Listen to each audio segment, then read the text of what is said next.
우리는 기독교에 대한 신약 성경 전체에 설명된 내용들을 좀 더 구체적이고 자세하게 요약하고 있습니다. 하나님이 누구신지, 우리는 누군지, 하나님과 우리는 어떤 관계가 있는 건지, 사랑을 하신다면서 왜 고난의 현실을 살게 하시는지, 고난은 하나님이 우리를 기르기 위한 하나님의 방법이라고 우리가 아는 대로 하자면 십자가의 도가 믿지 않는 사람들에게는 미련한 것이요 믿는 우리에게는 하나님의 능력이요 하나님의 지혜니라. 그래서 우리는 하나님이 하시고자 하는 하나님의 뜻에 순종을 해야 된다. 우상과 다른 것은, 우상은 내가 원하는 것을 주는 신을 내가 만드는 것, 즉 자기의 소원과 자기가 원하는 것을 갖기 위하여 스스로 신이 되는 행위와 하나님을 믿는 건 다른 것이다. 거기까지 왔습니다. 근데 순종을 하려고 보니까 순종이란 하나님께 다 책임을 떠넘기는 행위는 아니었다는 것이죠. 왜냐하면 하나님이 그때마다 어떻게 해야 되는지 가르쳐 주질 않습니다. 하나님, 문과 갈까요? 이과 갈까요? 답해 주지 않으셨습니다.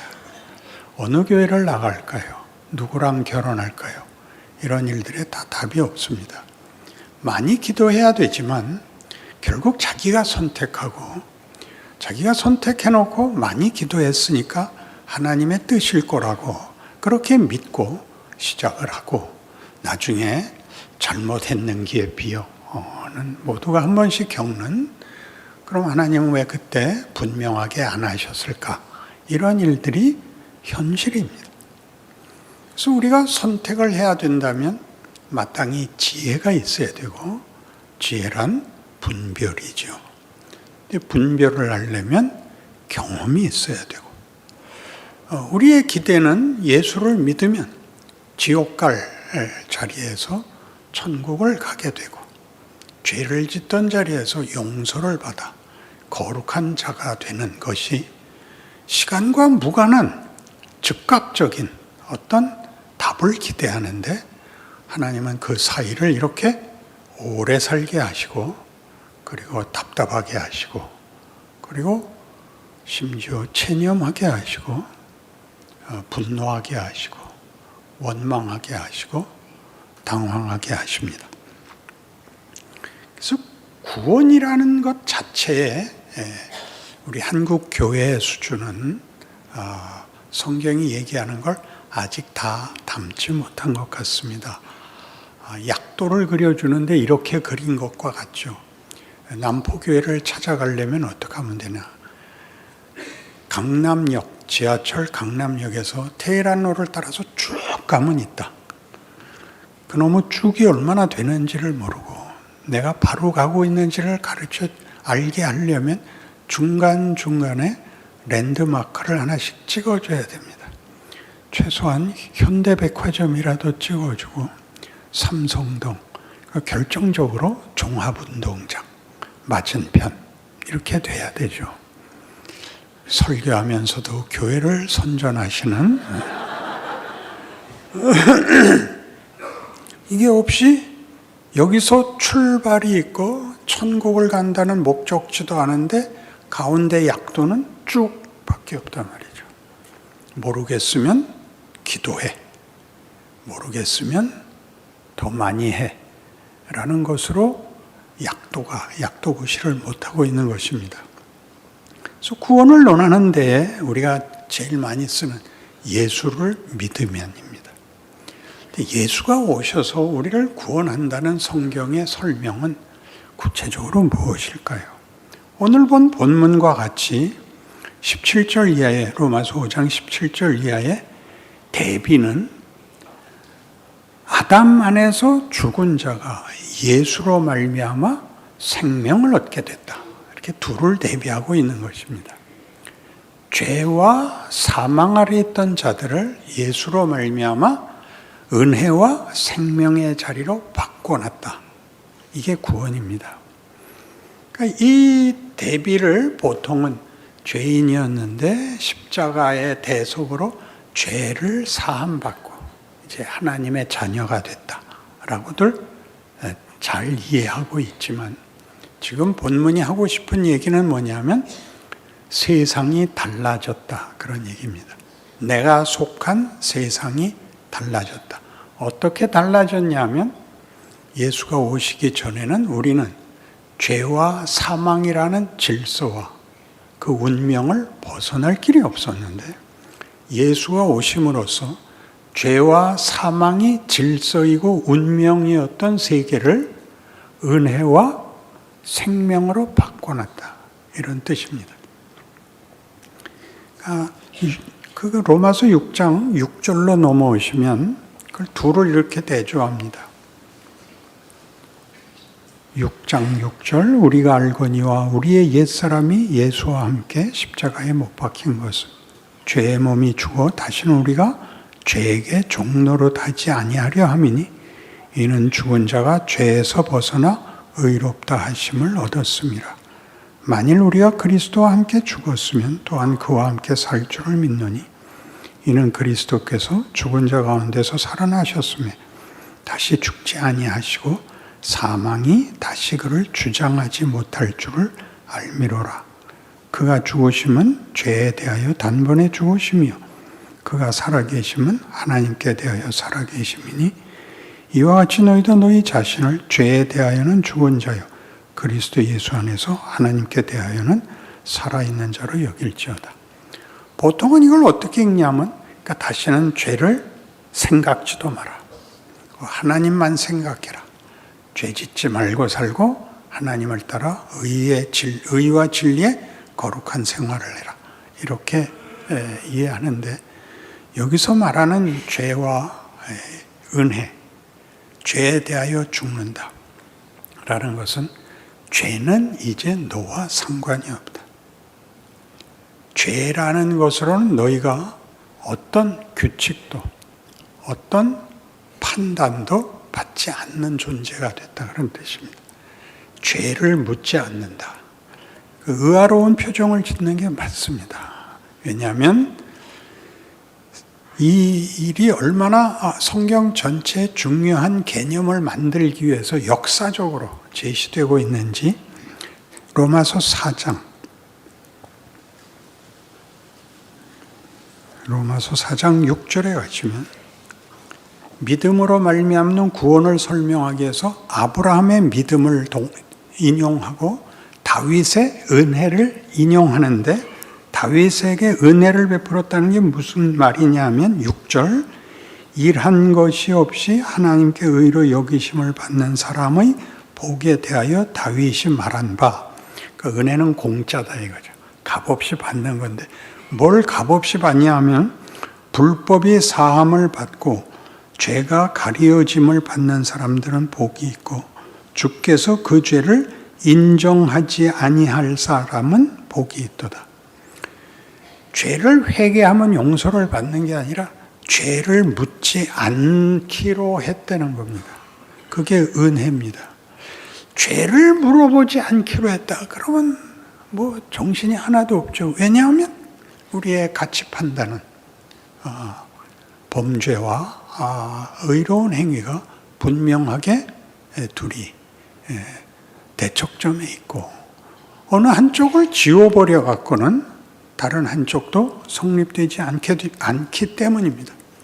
근데 이 죄를 없애버렸다라는 말은 성경에 굉장히 많이 나와서, 예를 들면 로마서 8장 1절 2절 말씀을 외워 보자면, 그러므로 그리스도 예수 안에 있는 자들은 결코 정죄함이 없나니, 이는 생명의 성령의 법이 우리를 죄와 사망에서 해방하였습니다. 그러니까 우리에게 묻는 하나님의 질문은, 심사의 기준에는 죄와 사망을 묻는 데가 없답니다. 생명과 성령의 법 아래만 있을 뿐입니다. 그건 기르는 문제입니다. 여러분들이 하도 당황하니까 일단 그러면 결론에서 했어야 되는 예화를 하나 들죠. 죄는 여러분 잘 아시는 대로 대부분 도덕법입니다. 그죠? 살인을 한다, 도둑질을 한다, 악하게 군다가 죄입니다. 그러나 죄는 굉장히 범위가 넓어서 여러분의 자녀가 학교를 다닐 때 공부를 열심히 안 하는 걸 뭐라 그럽니까? 자식이 말 안 듣고 학교 공부를 열심히 안 할 때 죄를 진다 그럽니다. 그게 죄죠. 남편이 돈 안 벌어오고 매일 빈둥거리고 있으면 그게 죄입니다. 남편의 최고의 죄가 뭐냐? 돈 못 버는 겁니다. 그건 전혀 도덕적이지 않습니다. 그게 뭘까요? 신분과 지위에 해당하는 실력과 책임을 지지 못하는 게 죄입니다. 그러니까 죄에서 벗어났다는 것은 이제 하나님이 만든 인간을 죄나 사망으로 심판하는 것은 이제는 접어놓고 내가 만든 너희의 지위와 신분과 명예와 영광을 만들게야 말겠다고 몰아붙이는 세계에 들어왔다, 그런 뜻입니다. 그러니까 잘못을 회개하는 것이 신앙생활의 어떤 자기 책임의 한계로 되어 있어서 우리는 잘못한 것을 까발리고 지우고 다시는 안 그러겠습니다. 근데 지금식으로 설명을 하면 잘못한 걸 알았다면 분발을 하셔야죠. 잘못을 어떻게 해결하느냐는 전혀 묻지 않습니다. 그 잘못을 깨우쳤으면 해라. 열심히 해라. 분발해라. 명예와 영광의 자리를 소원해라. 연습해라. 책임져라. 이렇게 말하는 것이 구원입니다. 그러니까 여기서 죄와 사망을 멸하시고 라는 식으로 죄와 사망을 제껴놓는 것, 너희는 포기될 수 없어, 그런 얘기죠. 잘못을 하면 안 돼가 아니라 포기될 수 없어. 내가 내 아들까지 잡았어. 그를 사망에 보냈고 사망을 멸했어. 그게 히브리서 2장 14절 말씀입니다.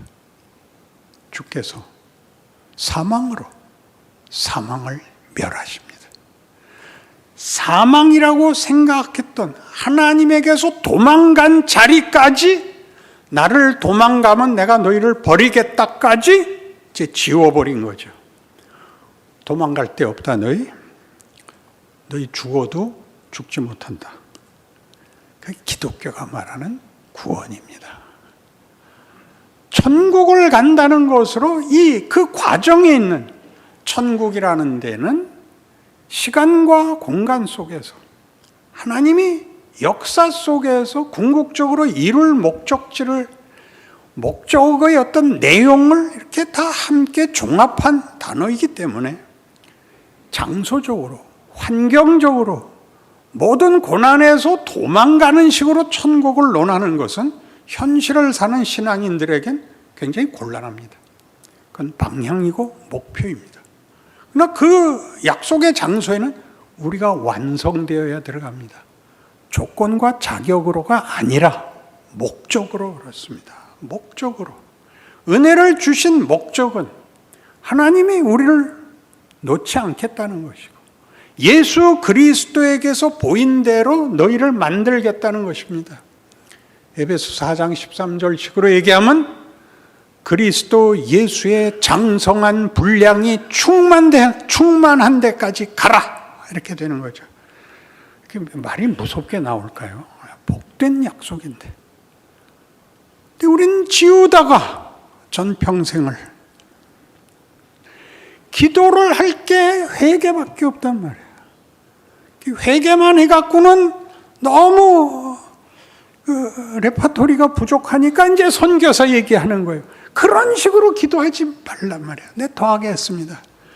나 이번에 70점 받았는데 다음엔 꼭 80점 받겠습니다. 그렇게 나가는 기도가 있어야죠. 소원이 있어야죠. 왜냐하면 그 약속과 그 부름 앞에 선 줄 알아야 이 기도가 나오죠. 그러니까 다 같이 통곡하고 통성기도해서 이게 나쁜 게 아니라 그래서 한번 시원하고 지나가는 거는 안 됩니다.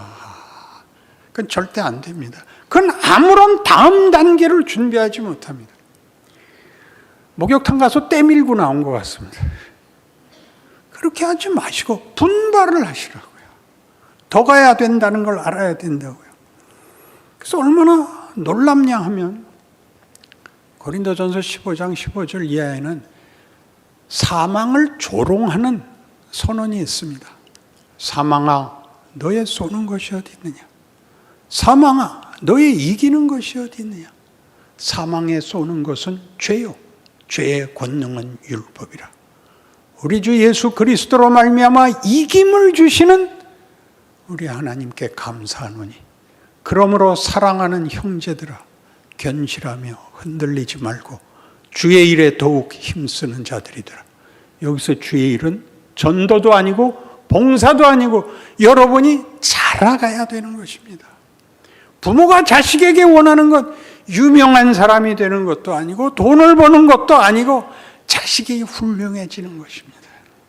모든 부모가 원하는 것입니다. 훌륭하다는 것은 인간이 인간다워야 되는 것입니다.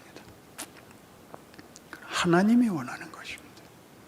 하나님이 그 아들을 보내어 성육신으로 신이 육신을 입고 오신다는 것은 하나님이 창조한 세계와 그의 형상으로 만든 인간에 대한 하나님의 목적, 하나님의 진정성이 무엇인지를 증명하는 것입니다. 우리는 자꾸 이 육신을 벗고 이 구질구질한 현 세계를 벗어나 추상적인 초월의 자리에 가는 것을 기독교의 목적지, 결국 천국을 그렇게 생각하는데 그건 전혀 성경은 그렇게 얘기하지 않습니다. 천국은 이미 이 땅에 임했죠. 하나님이 인류와 화해하고 사랑을 시작했으니까요. 사랑은 여기 있나니 우리가 하나님을 사랑한 것이 아니라 하나님이 먼저 우리를 사랑하셨다. 어떻게? 그 아들을 십자가에 못 박아. 그러니까 이것은 결단코 그 치열함, 그 처절함, 그 성의를 보고 눈물을 흘릴 문제가 아니라 내가 누군가에 대해서 기절을 하게 놀라야 되는 부분인 것입니다. 우리가 믿는 하나님이란 어떤 분이며 우리에게 무엇을 요구하며 그 요구를 이루기 위하여 어떤 일까지 하실 수 있는 분인가라는 것이 예수를 믿는다고 고백해야 되는 이유입니다. 하나님을 믿는다가 아니라 하나님이 그 아들을 보내서 원래 시작도 방법도 목적도 아버지께 다 있는데 왜 예수를 믿는다고 예수를 끌어들이느냐? 거기에 하나님의 일하심의 구체성, 진정성, 누구도 방해할 수 없는 영원성이 구체적으로 들어있기 때문에 예수를 믿는다고 고백하는 겁니다. 아버지는 멀리 계시고 예수님은 가까이 계셔서 가까운 분한테 고자질하는 그런 식의 예수가 아니라 왜 예수냐 하는 것이 이렇게 구체적으로 소개되고 있죠. 그러니 우리가 이 신약 성경 다시 읽기를 시작할 때 우리가 시작을 실존적 세계관에서 신앙관에서 역사적 신앙관을 가져야 된다. 그렇게 말했습니다. 실존적 신앙관이라는 건 누구나 가지지 않고는 예수를 믿을 수가 없습니다. 예수가 누구며 나와 어떻게 상관이 되며 나의 운명과 가치에 어떤 분인가를 알아야 시작을 할 수 있어서 모두 실존적 신앙과는 자신 있습니다. 당신은 구원받은 것을 확신해? 네. 당신은 오늘 죽어도 천국 갈 것을 확신해? 네. 이게 실존적 신앙관입니다. 여기는 아무 하자가 없습니다. 그러나 믿고 나서 보면 시간이, 공간이, 현실이, 경우가 이 확신으로 다 해결이 되지 않는 자리에 내가 있다는 걸 알게 됩니다. 이게 뭐야? 하나님은 뭘 하고 계셔? 어떡하란 말이야? 라고 우리가 묻는 모든 것은 하나님이 온 우주를 다스리고 계시고 창조의 목적을 향하여 완성하기 위하여 일하고 있는 현실적인 자리라고, 경우라고, 성의라고 말하고 있는 것입니다. 그걸 알아야 내 자리를 알고 내 역할을 알고 그 모든 것 속에 한 부분이 아니라 그 모든 것이 나를 위하여 있고 내가 전 세계를 위하여 있고 라는 하나님의 기이한 창조와 부활의 역사가 현실로 내 눈앞에서 나라는 고백과 나라는 선택권 앞에서 만들어져 간다는 사실을 알게 되는 것입니다. 그래서 우리는 뭐였죠? 그의 사랑하시는 자 안에서 거저 주시는 바 그의 은혜의 영광을 찬송하게 하려는 것이라. 여기로 가는 겁니다. 상함도 없고 해함도 없고 찬송만 있고 모든 길이 황금길이고 먼저 와서 파가는 놈이 최고고 이렇게 되는 것은 목적지를 가리키기 위해서 했던 것이지 그것이 우리가 만들어야 되는 실제적이고 가치와 의미와 명예와 영광에 속한 내용들과 그것이 유일한 해답일 수는 없는 것입니다. 로마서 4장 24절식으로 얘기하면 하나님을 따라 의와 진리의 거룩함으로 지으심을 받은 새 사람을 입으라. 그러니까 새 사람, 새 생명은 헌 사람, 헌 생명, 헌 생명은 없죠. 생명의 반대말은 사망이라는 것과 도덕적으로 죄를 짓고 더러웠던 자리에서 깨끗해지고 착하게 살고가 아니라 나가고 나가는, 자라나는, 영광된, 실력이 쌓이는, 하나님을 아버지라 부르라는 요구와 약속 속에 서 있는 창조주요 부활이신 하나님을 아버지라 부르는 자녀의 신분과 지위와 암과 실력과를 요구하고 약속하고 있는 것입니다. 정신이 하나도 없다. 그래야 맞습니다. 하나님이 뭐가 답답해서 이런 일을 하세요? 사랑이라는 게 그렇습니다. 사랑은 저 사람의 마음만 얻을 수 있다면 지금 죽어도 좋아. 죽는다는 건 인생의 최악의 경우인데 죽어도 좋은 겁니다. 하나님이 나는 너희의 사랑을 얻을 수만 있다면 내가 죽어도 좋아. 그게 십자가 사건입니다. 신이 우리 보고 너 내 말 안 들으면 죽여버릴 거야 라고 하는 신이 아닌 신을 우리가 믿고 있는 것입니다. 그에게 가서 애걸복걸하고 신의 마음을 돌이킬 만큼의 무엇을 갖다 드려야 간신히 떡 한 조각 얻어먹는 신이 아닌 신을 알게 된 것입니다.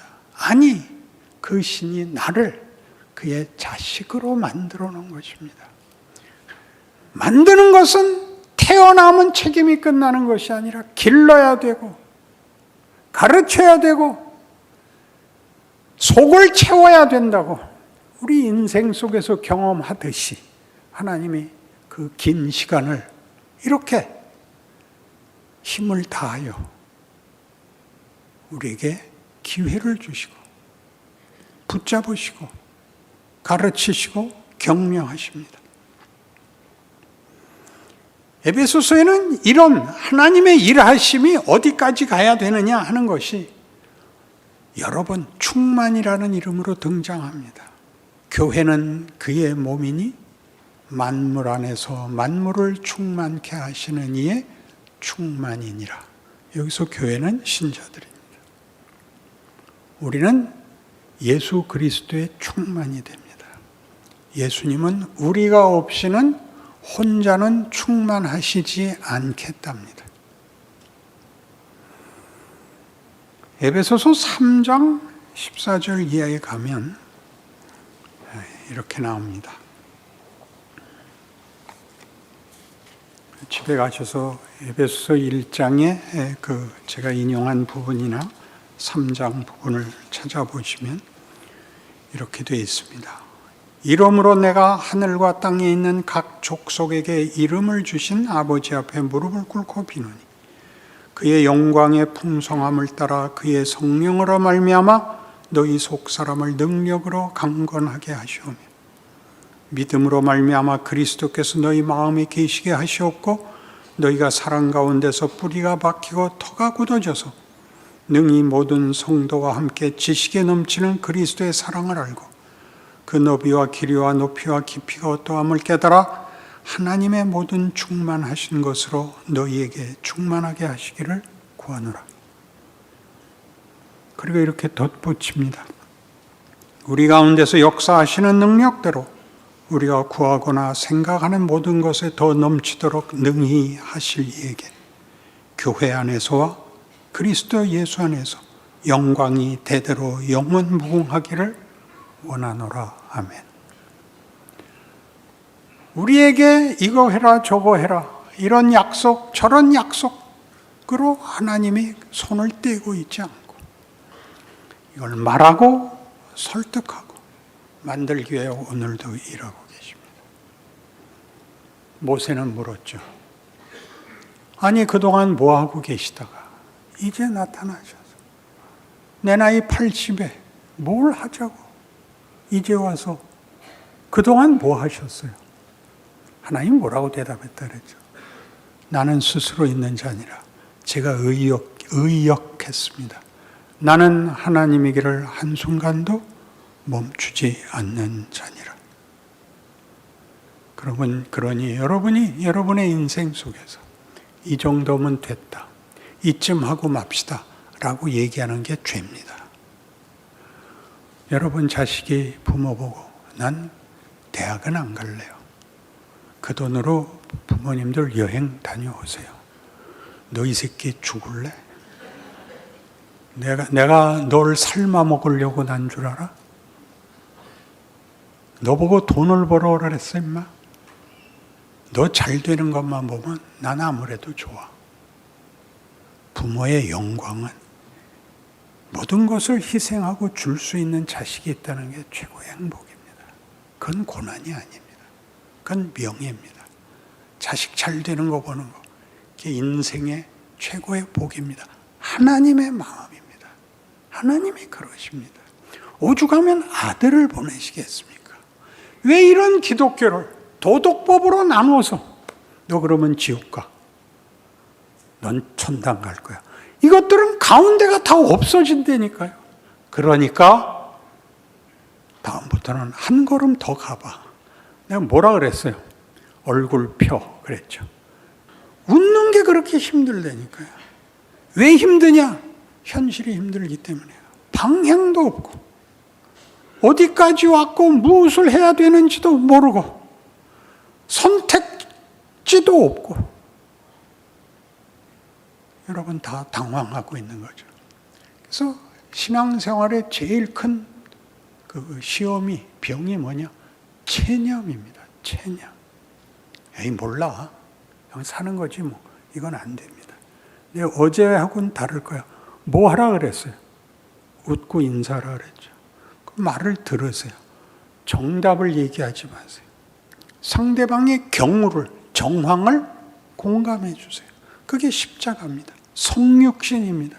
우리의 자리에 오십니다. 그것부터 하세요.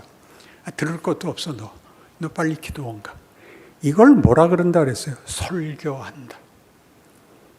시중에서 설교란 뭐냐면 정황은 듣지도 않고 결론을 말해주는 것. 그것을 정황이라 그럽니다. 설교라 그럽니다.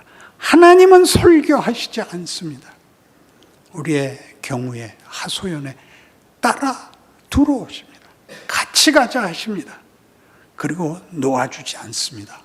생명과 은혜가 사망과 죄를 대신하여 왕노릇하는 세계로 우리를 붙잡아 온 것, 그걸 구원이라 그럽니다. 천국 가는 문제가 아니고. 그러니 지금 여러분이 위대해질 수 있고 인간이란 이런 거야 라는 더 나은 자리로 가는 시간들을 여러분 소홀히 하지 마시고, 히브리서 12장에 나오는 바와 같이 아들들아 주의 징계를 경홀히 여기지 마라. 징계는 모두가 받는 것이거늘 너희에게 없으면 너희는 그럼 참 자식이 아니니라. 징계란 자식을 기르는 것, 자식을 가르치는 것을 말합니다. 여러분에게 아무 가르침도 없고 여러분에게 아무 꾸중도 고쳐줄 것도 더 나아갈 것도 말해줄 수 없다면, 아니 그걸 당하지 않는다면 너는 버린 자식이니라. 그게 성경이 하는 말입니다. 왜 다시는 하나님 앞에 와서 울지 않아도 되게 해주세요. 이런 식의 기도가, 소원이 여러분들을 침체시키고 있습니까? 분발하시는 하루하루, 지금의 여러분의 자리에서부터 시작하셔서 언젠가 우리 다 만나서 간증이 넘치는 현실을 나누는 복이 있기를 바랍니다.